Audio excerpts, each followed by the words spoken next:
హల్లెలూయా.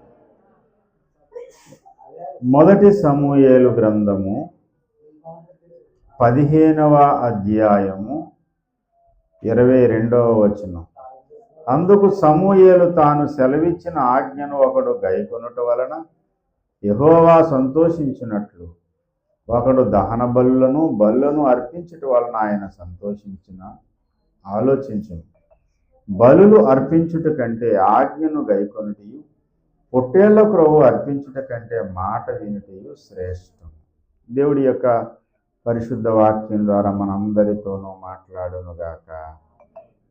ఆమేన్.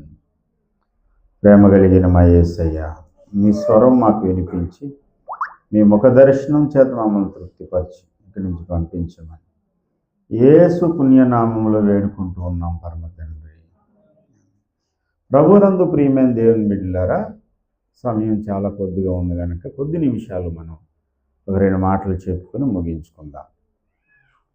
Christmas అనగానే కోలాహలం, సంతోషం, ఆనందం. ఎవరికంటే అందరికీ ఆనందమే. ఆఖరికి వ్యాపారులందరూ కూడా కొంచెం ఖుషీగా ఉండేది ఎటువంటి ఈ సీజన్లోనే. అందుకే ఏ షాపింగ్ మాల్ అన్నా ఈ సీజన్లోనే ఓపెన్ చేస్తారు. ఈ క్రిస్మస్ పండుగ మిగతా పండుగలన్నిటికీ ముఖద్వారం లాంటిది అన్నమాట. దీని తర్వాత మిగిలిన పండుగలన్నీ అడవడంతా కనబడుతుంది అండి. ఈ సంవత్సరాంతంలో వచ్చేటువంటి ఈ పండుగ అందరికీ సంతోషం. క్రైస్తవులందరూ ఆనందం, పరవశంతో నిండిపోయారు. అసలు పండుగ అంటేనే, పండుగ అనే మాటకు అర్థం ఏంటంటే సంతోషం అని అర్థం. అంటే పండుగ అంటే సంతోషం. అసలు క్రిస్మస్ పండుగ అంటే మనం సంతోషించడం కాదు, ముందు దేవుడు సంతోషించాలి. దేవునికి స్తోత్రం. పండుగ అంటే మనం సంతోషించడానికి చేసుకుంటాం. మన సంతోషం కోసం పిండి వంటలు, మన సంతోషం కోసం ఇంటికి రంగులు, ఒంటికి రంగులు ఏండి, ఒంటికి రంగు, పంటికి రంగు, ఇంటికి రంగు, ఈ రంగురంగుల లైట్లు, లేజర్ లైట్లు, డీజే మ్యూజిక్లు, ఇంకా ధామ్ ధూమ్. ఎందుకంటే మనం సంతోషించాలి. యేసయ్య పుట్టినందుకు మనం సంతోషించాలి. భూమి మీద ఉన్నటువంటి ప్రజలందరికీ కలగబో మహాసంతోషకరమైన యేసయ్య జననము మహాసంతోషకరమైనటువంటిది. మహాసంతోషకరమైన సువర్తమానమును నేడు నీకు తెలియజేయుచున్నాను అన్నది దేవదూత గారు వచ్చి అన్నాడు. అవును, యేసయ్య పుట్టుక మనకు సంతోషకరమైంది నిజమే. కానీ మనకు సంతోషకరమైన ఈ పండుగ దేవునికి కూడా సంతోషం కలిగించేది కావాలి. అప్పుడే మన బ్రతుకు ధన్యమవుతుంది. దేవునికి స్తోత్రం. డీజే మ్యూజిక్లు పెట్టుకుని, స్టార్లు పెట్టుకుని, పిండి వంటలు చేసుకుంటే ఇవన్నీ చేసుకోవడం వల్ల దేవుడు సంతోషిస్తాడా? మనం సంతోషిస్తామా? ఇంతేమో మనకే సంతోషం. మనం సంతోషించకూడదని దేవుడు చెప్పలేదు. ఏంటంటే క్రిస్మస్ పెట్టుకుని క్యారల్స్ అని అదన్నీ కేకలేసి, గోల్ చేసి, నాట్యాలు చేసి, గంతులేసి, పాటలు పాడి, 7 సార్లు చికెన్లు, బిర్యానీలు తిని ఏంటిదంతా అని కొంతమంది కోప్పడుతున్నారు. కోప్పడకండి అన్నయ్యలు, యేసయ్య పుట్టాడని సంతోషిస్తున్నాం. నాకు సంతోషం, యేసయ్య పుట్టాడు, సంతోషించండి. మనము సంతోషించే ఈ సమయంలో అది దేవునికి దుఃఖం కలిగేలా ఉండకూడదు.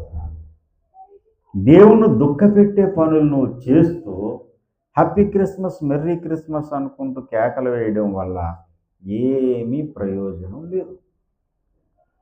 యేసయ్య పుట్టినందుకు నువ్వు సంతోషించు.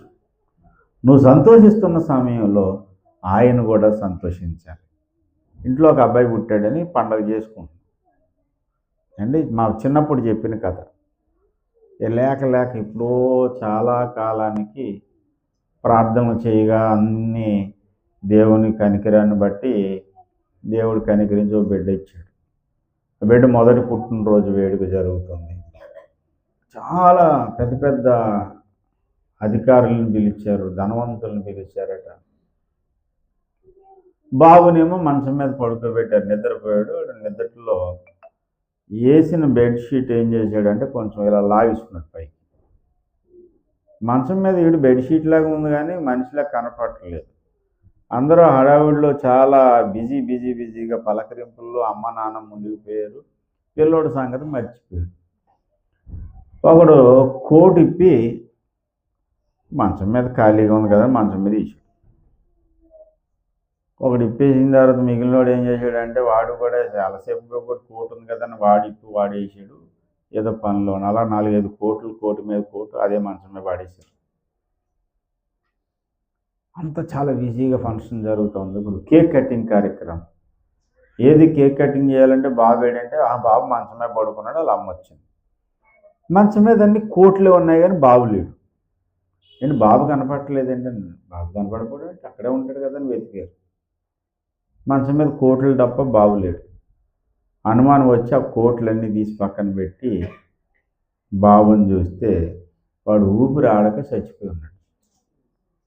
ఊపిరి ఆడక చచ్చిపోయాడు. పండగ ఎవరి కోసం చేసుకున్నారు వీళ్ళంతా? ఆ బాబు పుట్టినందుకు సంతోషం. ఇప్పుడు వీళ్ళ పండగ ఆ పుట్టిన బాబుకి విషాదం మిగిల్చింది, చావును రుచి చూపించింది. దానివల్ల ఏమైనా ఉపయోగం ఉందా? ఇదే జరుగుతుంది క్రిస్మస్ పండుగలో. ఏసై పుట్టాడని ఆనందం ఎక్కువైపోయింది కానీ ఏసైకి మాత్రం దుఃఖం, వేదన. ఏసై కన్నీరు గారుస్తున్నాడు. నీవు ఆయనను సంతోషపరచడానికి క్రిస్మస్ కేక్ కట్ చేసావా, లేకపోతే మేకపోత వేసావా, దున్నపోతుని వేసావా అనేది ముఖ్యం కాదు. ఏం కావాలి? నీవు దేవుని మాట వింటున్నావా లేదా అనేది ముఖ్యం. బలులు అర్పించుట కంటే ఏమి వినడం శ్రేష్టమంట? మాట వినుట శ్రేష్టం. కొంతమంది పాస్టర్ గారిని పొగుడుతారు, నన్ను కూడా చాలా పొగుడుతారు. అసలు ఈ రోజున మేము ఇలా దేవునిలో ఉన్నామంటే అదేంటే ఇదంటే ఆయన వేసిన బాట, ఆయన చూపిన దారి, ఆయన చెప్పిన వాక్యం. ఎందుకు వచ్చిన పొగడతలు? కానీ ఏదైనా ఒక మాట చెప్పామనుకోండి, చెప్పిన మాట మాత్రం వినరు. చెప్పిన మాట వినకుండా నన్ను పొగిడితే ఉపయోగం ఏంటంట? అంటే పొగడతలు ఏమన్నా ముఖ్యమా? లేదండి పాస్టర్ గారికి మంచి బిర్యానీ పెట్టాలి, మంచి భోజనం పెట్టాలి, మంచిదే పెట్టండి. మంచి భోజనం పెట్టాలి, మంచి కానుకలు ఇవ్వాలి కాదు, ముందు చెప్పిన మాట వినండి. పాతకాలపు పెద్దలు అందరూ తమ ఆధ్యాత్మిక పిల్లలందరికీ ఏం చెప్పారంటే మాట వినడం నేర్పించారు. దైవజనుడు ఒక మాట చెప్పాడంటే అది ఇష్టం ఉన్నా లేకపోయినా సరే, కనబడేటువంటి దైవజనుడు మాటే వినలేనోడివి, మరి కనబడని దేవుని మాట నువ్వు ఎలా వింటావు? ఎదురుగుండా నీ కళ్ళ ముందు గద్దించి నీకు బుద్ధి చెప్పి నీకు ఒక జ్ఞానోపదేశం చేసి నీకు మార్గాన్ని దశను నిర్దేశించి చెప్పేవాడు మాట నీకు లెక్కలేదు. దేవుడి మాటినేస్తానంటే అది ఎలా కూడుతుంది? దేవుడు తాను చెప్పాలనుకున్న విషయాలు ప్రవక్తల ద్వారా పలికించాడు, తన సేవకుల నోటి నుంచి చెప్తాడు. సువార్త చెప్పడానికి యేసయ్య వచ్చాడా, తన సేవకులు వచ్చాడా మీ దగ్గరికి?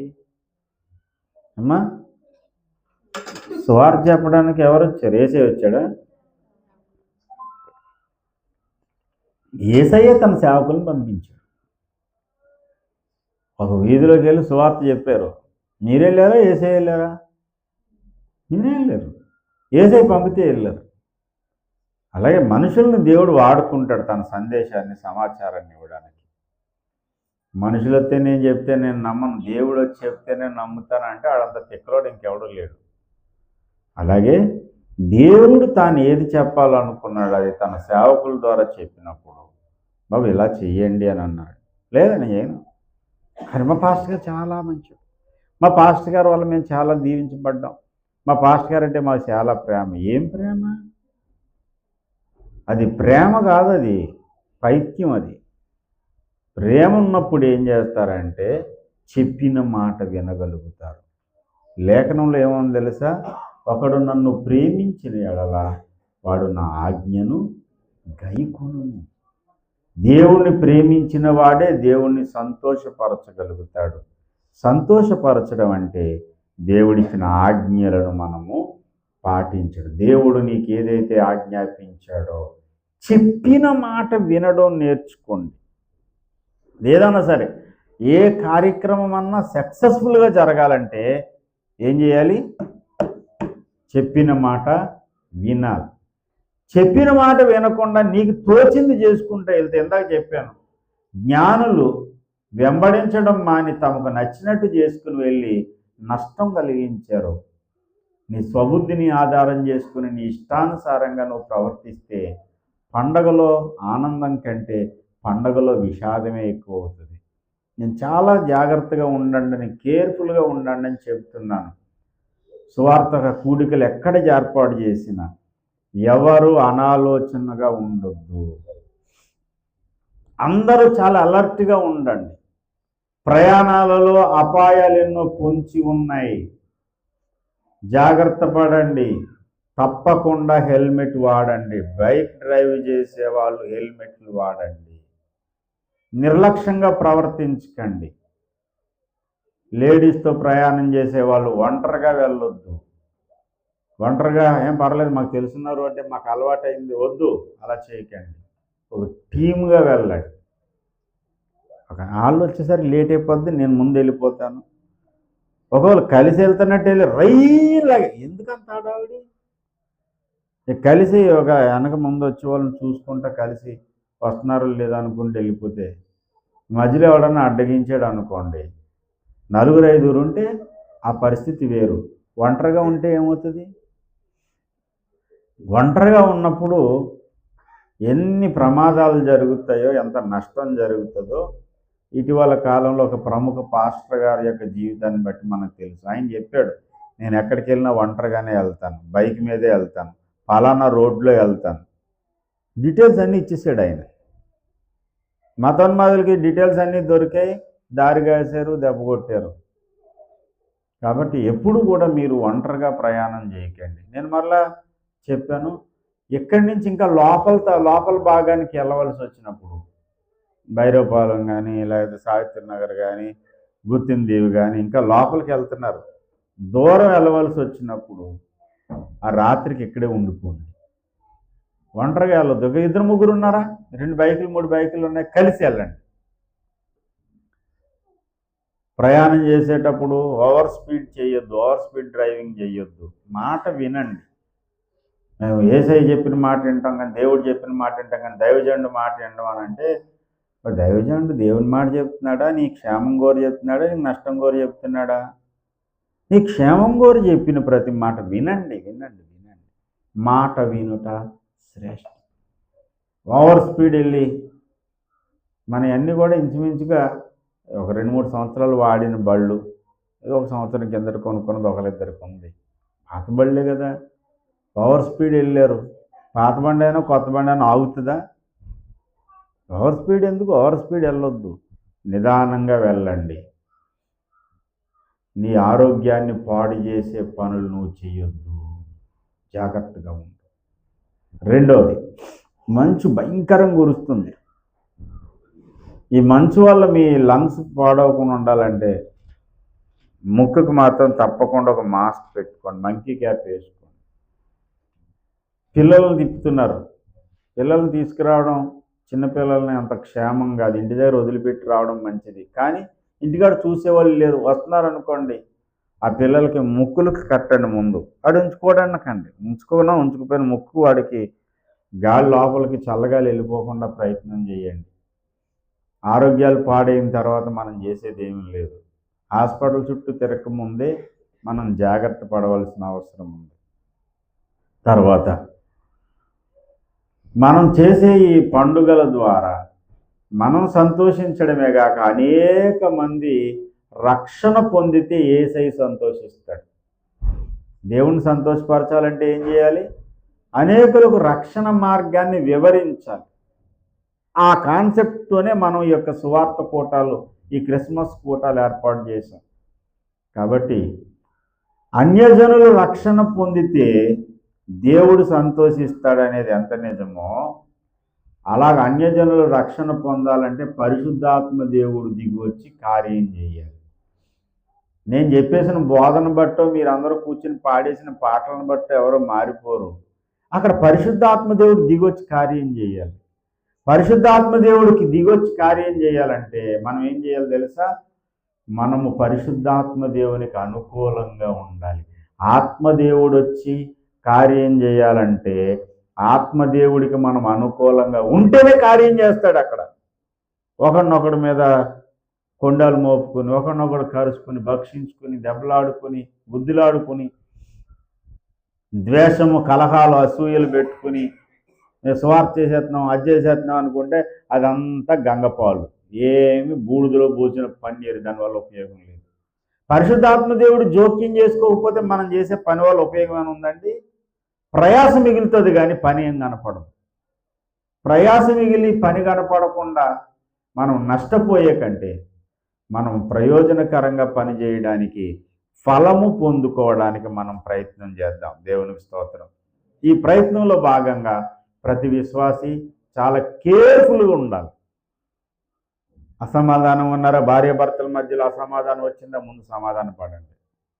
భార్యాభర్తల మధ్యలో వచ్చినటువంటి ఈ గలిబిలి అది నీ ప్రార్థన జీవితాన్ని పాడు చేస్తుంది, పరిశుద్ధాత్మ దేవుని సన్నిధి పాడు చేస్తుంది. సహోదరుల మధ్యలో అనైక్యత వచ్చిందా? ఈ అనైక్యత కొనసాగుతూనే పని చేసినా సరే ఫలితం కనపడదు. సమాధానంగా పని చేస్తేనే పరిశుద్ధాత్మ దేవుడు కార్యం చేస్తాడు. దేవునికి స్తోత్రం. ఒక ఆకాను వల్ల మొత్తం ఇశ్రాయేలీలందరూ అపజయం పాలయ్యారు. అలాగే మీరు అపజయానికి కారకులు కావద్దు. ఆకానంట దేవుడు వద్దన్న దాన్ని దాచుకున్నాడంట, శపితమైన దాన్ని దాచుకున్నాడు. శపితమైన పాపపు ఆలోచనలు, పాపపు ఊహలు దాచుకోవద్దు. ఏ అపవిత్రతకు తావివ్వద్దు అండి. ఏ అపవిత్రతకు మనసులో తావిచ్చావా, ఏ అపవిత్రతకైనా నీ మనసులో తావిచ్చావా, అక్కడ పరిశుద్ధాత్మ కార్యం జరగదు. ఆత్మకార్యం జరగకపోతే ఆత్మల రక్షణ కార్యం జరగదు. ఆత్మల రక్షణ కార్యం జరగకపోతే యేసయ్యకు ఆనందం కలదు. ఒక పాపి రక్షింపబడుట వల్ల పరలోకములో ఎంతో ఎక్కువైన సంతోషం అంట.